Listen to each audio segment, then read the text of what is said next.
आप सुन रहे हैं कहानी गुनाहों का देवता। सेकंड भाग में आपने सुना चंदन की मुलाकात किस तरह से वहां पर रूचलान बंगले में बंटी और उसकी खूबसूरत बहन पम्मी से होती है। अब आगे। सुधा का कॉलेज बड़ा एकांत और खूबसूरत जगह बना हुआ था। दोनों ओर ऊंची सी पेड़ और बीच में से कंकड़ की एक खूबसूरत घुमावदार सड़क। दाईं ओर चने और गेहूं के खेत, बेर और शहतूत के झाड़, और बाईं ओर ऊंचे ऊंचे टीले और ताड़ के लंबे पेड़। शहर से काफी बाहर देहात का सा नजारा और इतना शांत वातावरण लगता था कि यहाँ कोई उथल पुथल, कोई शोरगुल है ही नहीं। जगह इतनी हरी भरी कि दर्जों के कमरों के पीछे ही महुआ जूता था और लंबी लंबी घास के दोपहरिया के नीले फूलों की जंगली लताएं उलझी रहती थी। और इस वातावरण ने अगर किसी पर सबसे ज्यादा प्रभाव डाला था तो वह थी येसु। उसे अच्छी तरह मालूम था कि बांस के झाड़ के पीछे किस चीज के फूल है।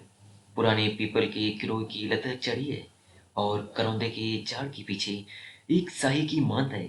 नागपनी की झाड़ी के पास एक बार उसने लोमड़ी भी देखी थी। शहर के एक मशहूर रईस साबिर हुसैन काजमी की वह सबसे बड़ी लड़की थी। उसकी माँ, जिन्हें उसके पिता अदन से ब्याह कर लाए थे, शहर की मशहूर शायरा थी। हालांकि उनका दीवान छपकर मशहूर हो चुका था, मगर वह किसी भी बाहरी आदमी से कभी नहीं मिलती जुलती थी। उनकी सारी दुनिया अपने पति और अपने बच्चों तक सीमित थी। उन्हें शायराना नाम रखने का बहुत शौक था। अपनी दोनों लड़कियों का नाम उन्होंने केसु और फूल रखा था, और अपने छोटे बच्चे का नाम हसरत। हाँ, अपने पतिदेव साहब की हुक्के से बेहद चिढ़ती थी। उनका नाम उन्होंने रखा था आतिश फिजा। घास फूल लतर और शायरी का शौक केसु ने अपनी माँ से विरासत में पाया था। किस्मत से उसका कॉलेज भी ऐसा मिला जिसमें दर्जों की खिड़कियों में से आम की शाखें झांका करती थी। इसलिए हमेशा जब कभी मौका मिलता था, क्लास से भागकर केसु घास पर लेटकर सपने देखने की आदी हो गई।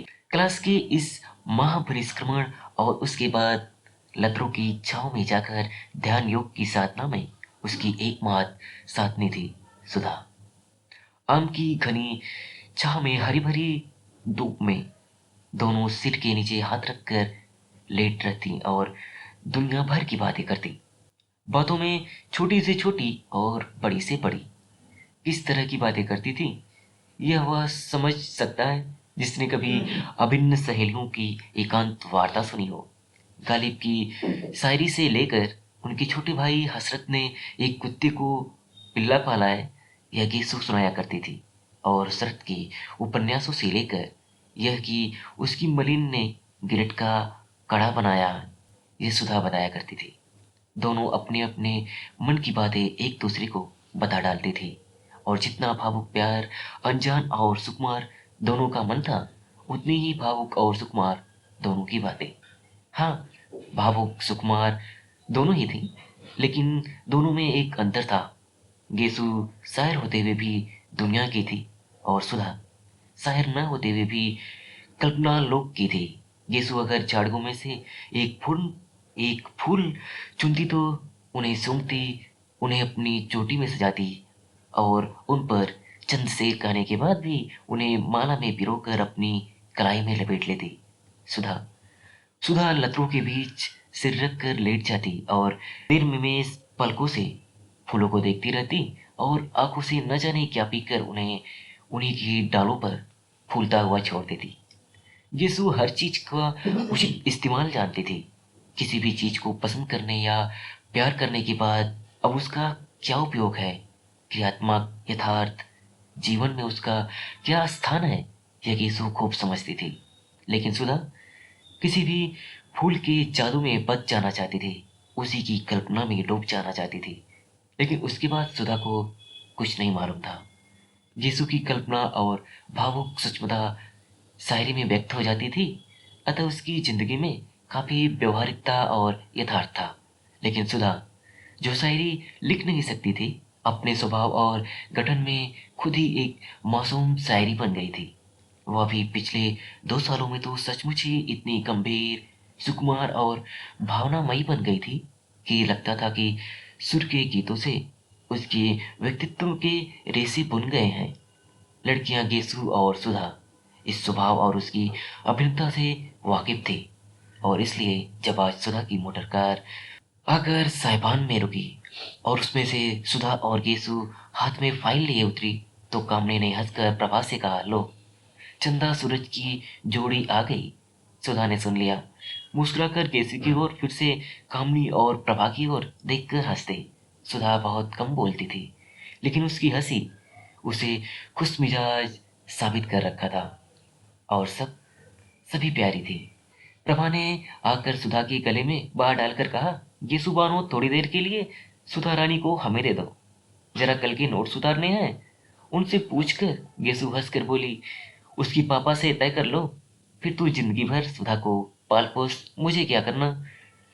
जब सुधा प्रभा के साथ चली तो गेसु कामनी के कंधे पर हाथ रखा और कहा, कम्मो रानी, अब तो तुम्ही हमारे हिस्से पड़ी, आओ चलो। देखिए लतर और कुंदरू हैं।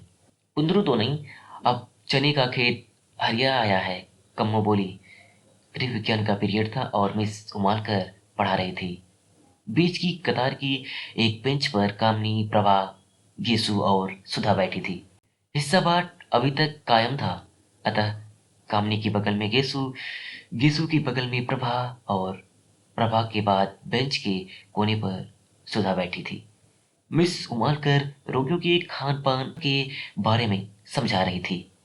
मेज के बगल में खड़ी हुई, हाथ में एक किताब लिए हुए उसी पर निगाह लगाए वो बोलती जा रही थी। शायद अंग्रेजी की किताब में जो कुछ लिखा हुआ था उसी का हिंदी में उल्था करते हुए बोलती जा रही थी। आलू एक नुकसानदेह तरकारी है। रोग की हालत में वह खुश्क होता है, गर्म होता है और हजम मुश्किल से होता है। सहसा गेसु ने एक कदम बीच में पूछा, गुरुजी, गांधी जी आलू खाते हैं या नहीं? सभी हंस पड़े। मिस कुमारकर ने बहुत गुस्से से गेसु की ओर देखा और डांट कर कहा, वाइटाक और Gandhi, I want to no politics discussion in class. इस पर तो सभी लड़कियों की हंसी दबी और हंसी फूट पड़ी। मिस उमलकर झल्ला गई और मेज पर किताब पटकते हुए बोली, साइलेंस। सभी चुप हो गए। उन्होंने फिर पढ़ना शुरू किया। जिगर के रोगियों के लिए हरी तरकारियां बहुत फायदेमंद होती हैं। लौकी, पालक और हर किस्म के हरे साग तंदुरुस्ती के लिए बहुत फायदेमंद होते हैं। सहसा प्रभा ने कोनी मारकर गेसु से कहा, ले, फिर क्या है, निकाल चने। हरा साग खाकर मोटे हो मिस उमालकर के घंटे में। गेसु ने अपने कुर्ते की जेब से बहुत सा साग निकालकर कामनी और प्रभा को दिया। मिस उमालकर अब शक्कर के हानि लाभ बता रही थी। लंबे रोग के बाद रोगी को शक्कर कम देनी चाहिए। दूध या साबुदाने में ताड़ की मिश्री मिला सकते हैं। दूध तो ग्लूकोज के साथ बहुत स्वादिष्ट लगता है। इतने में जब तक सुधा के पास साग पहुंचा कि फौरन मिस उमालकर ने देख लिया। वो समझ गई कि शरारत गेसु की होगी। मिस गेसु, बीमारी की हालत में दूध काहे के साथ स्वादिष्ट लगता है? इतने में सुधा के मुख से निकला, साग काहे के साथ खाएं? और केसु ने कहा, नमक के साथ। नमक के साथ। मिस उमालकर ने कहा, बीमारी में दूध नमक के साथ अच्छा लगता है। खड़े हो। कहाँ था ध्यान तुम्हारा? गेसु सन। मिस उमालकर का चेहरा मारे गुस्से के लाल हो रहा था। क्या बात कर रही थी तुम और सुधा? गेसु सन। अच्छा, तुम लोग क्लास के बाहर जाओ और आज हम तुम्हारे गार्जियंस को खत भेजेंगे। चलो बाहर जाओ। सुधा ने कुछ मुस्कुराते हुए प्रभा की ओर देखा और हंस पड़ी। गेसु ने देखा कि मिस वालकर का पारा और भी चढ़ने वाला है, तो वह चुपचाप किताब उठाकर चल दी। सुधा भी पीछे पीछे चल दी। कामनी ने कहा, खत वत भेजती रहना बाना। सुधा और क्लास ठठाकर हंस पड़ी। मिस मालकर गुस्से से नीली पड़ गई। क्लास अब खत्म होगी और रजिस्टर उठाकर चल दी। ये सुबह भी अंदर ही थी कि वहां बाहर चली गई, और उनके जरा दूर पहुंचते ही गेसु ने बड़ी अदा से कहा, बड़े बेआबरू होकर तेरे कुचे से हम निकले। और सारी क्लास फिर हंसी से गूंज उठी। लड़कियां चिड़ियों की तरह फुर्र हो गईं। और थोड़ी देर में सुधा और केसु बैडमिंटन फील्ड के पास वाले छतनार पाकड़ के नीचे लेटी हुई थी। बड़ी खुशनुमा दोपहरी थी। खुशबू से लदे हल्की हल्की झोंके गेसों की ओढ़नी और करारे की सिलवटों से आंख मिचोली खेल रहे थे। आसमान में कुछ हल्के रुपहले बादल उड़ रहे थे और जमीन पर बादलों की सांवली छावाएं दौड़ रही थी। घास की लंबे चौड़े मैदान पर बादलों की छायाओं में खेल बड़ा मासूम सा लग रहा था। जितनी दूर तक छा रहती थी उतनी दूर तक घास का रंग गहरा काहे सा हो जाता था और जहां जहां बादलों ने छलकर धूप बरसने लगती थी वहां घास सुनहरे धानी रंग की हो जाती थी। दूर कहीं पर पानी बरसा था और बादल हल्के होकर खरगोश के मासूम स्वच्छंद बच्चों की तरह दौड़ रहे थे। सुधा आंखों पर फाइल की छाप किए और बादलों की ओर एकटक देख रही थी। यीशु ने उसकी ओर करवट बदली और उसकी वेड़ी पे लगे हुए रेशमी फीते को अंगुली से उमटते हुए लंबी सी सांस भरकर कहा, बादशाहों की मुअत्तर ख्वाबगाहों में कहा, वह मजा जो भीगी भीगी घास पे सोने में है, मुतमईन बेफिक्र लोगों की हंसी में भी कहा, लुत्फ जो एक दूसरे को देखकर रोने में है। सुधा ने बादलों से अपनी निगाह नहीं हटाई, बस एक करुण सपनीली मुस्कुराहट बिखेर कर रह गई। क्या देख रही है सुधा? गेसु ने पूछा। बादलों को देख रही हूँ, सुधा ने बेहोश आवाज में जवाब दिया। गेसु उठी और सुधा की छाती पर सिर रख कर बोली, कैफ बरदोस बादलों को न देख, बेखबर तू न कुचल जाए कहीं। और सुधा के गाल पर जोर की चुटकी काट ली। हाय रे, सुधा ने खींच कर कहा और उठ बैठी। वाह वाह, कितना अच्छा शेर है। किसका है?